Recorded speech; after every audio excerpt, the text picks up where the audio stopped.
Greater اسرائیل بنے گا. حدیث میں خبریں یہ سارے مسلمان ممالک تمہارے ہاتھ سے نکل جائیں گے مسلمانوں. یہ عراق اور اردن اور یہ اور وہ، یہاں تک کہ ترکی، سعودی عرب کا بھی شمالی حصہ نکل جائے گا. البتہ مدینے کا جو ان کا پروگرام ہے اس کو اللہ نہیں پورا ہونے دے گا. مدینے میں داخلے کی ان کو اجازت نہیں ملے گی. بہرحال یہ سارا کچھ ہونے والا ہے.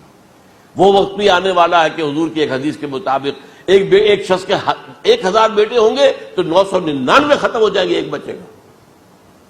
یہ وقت بھی آنے والا ہے کہ حضور فرماتے ہیں اتنی بڑی جنگ ہوگی، اتنی خوریزی ہوگی کہ پوری زمین اٹھ جائے گی لاشوں سے.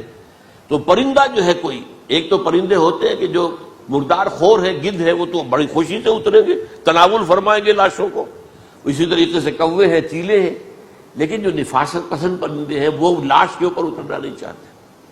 تو ایک پرندہ اڑتا چلا جائے گا، اسے کہیں زمین پر اترنے کی جگہ نہیں ملے گی، لاشیں ہی لاشیں ہوں گی، یہاں تک کہ وہ تھک ہار کر اس کی جو ہے پر جواب دے جائیں گے. گرے گا تو لاش پر گرے گا.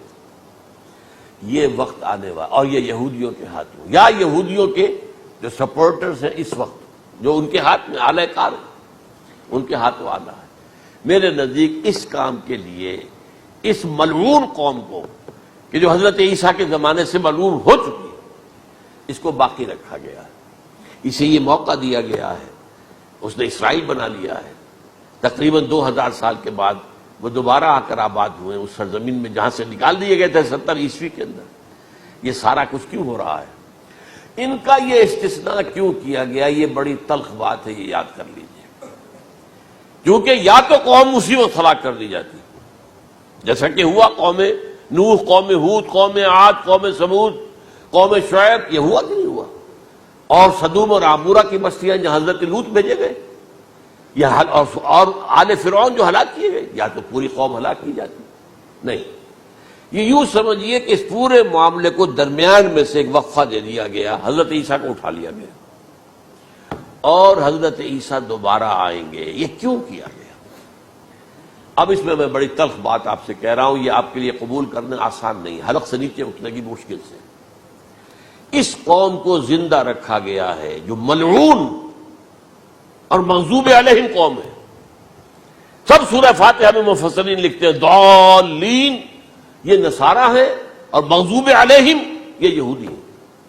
اور قرآن کہتا ہے لعن الذین کفروا من اہل الکتاب علی لسان داؤد وعیسی ابن مریم، لعنت کی گئی. ایک ملعون اور مغضوب قوم کے ہاتھوں آخری امت محمد، اور اس کا بھی بہترین حصہ، اس پر عذاب ان کے ہاتھوں آئے گا. اربوں پر عذاب یہودیوں کے ہاتھوں، اس لیے ان کو بچایا گیا.